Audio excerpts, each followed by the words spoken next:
Innocent witness ये 2019 की Korean movie है।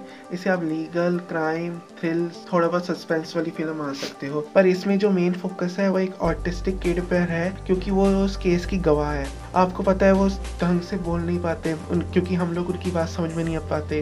वो अपनी दुनिया में मस्त रहते हैं। तो वो उसकी गवाही को मानेगा कोर्ट, ये जानने के लिए आपको फिल्म देखनी पड़ेगी। कहानी ये है कि एक उसके घर के सामने उस लड़की के एक खून हो गया है और उसके खून का आरोप मेड पर लगा है। पर सामने वाला जो अपोजिशन है, जो हमारी फिल्म का मेन लॉयर है, वो इसे सुसाइड साबित करने लगा हुआ है।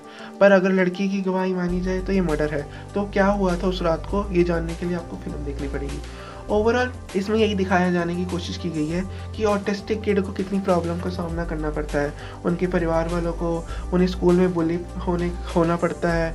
उसके बाद वो इतने स्मार्ट होते हैं तब भी वो अपनी स्मार्टनेस का ढंग से इस्तेमाल नहीं कर पाते, क्योंकि उनमें कम्युनिकेशन प्रॉब्लम होती है। तो अगर आपने मूव टू हेवन देखा है तो आपको पता होगा उसमें भी ऐसा ही कुछ था। वो कितना अक्लमंद था लड़का उसमें, फिर भी उसके अंकल को उसे समझने में शुरुआत में कितनी दिक्कत हुई थी।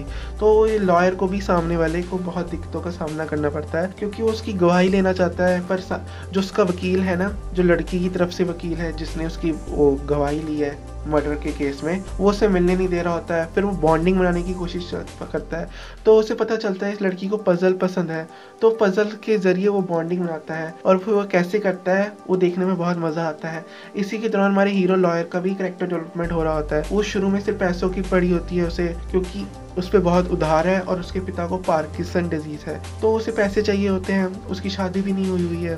तो फिर वो उसका कैसे लड़की के बाद मिलने से उसका कैरेक्टर डेवलपमेंट होता है, ये देखने में बहुत मज़ा आता है। और केस का क्या हुआ ये जानने के लिए तो आपको फिल्म देखनी पड़ेगी। एक अच्छी फैमिली फ्रेंडली सोशल मैसेज देने वाली फिल्म है, जिसकी राइटिंग भी ठीक ठाक है और टाइम लिमिट भी ज़्यादा नहीं है। आराम से आप इंजॉय कर पाओगे, आपको पता भी नहीं चलेगा, क्योंकि सबने बहुत अच्छा काम किया है। खास करके उस बच्ची ने जिसका ऑटिस्टिक बच्चे का रोल निभाया है, उसकी एक्टिंग देखने वाली है। ओवरऑल मैं इसे रेटिंग दूंगा 8.3 आउट ऑफ 10। फिर मिलेंगे किसी और रिव्यू में।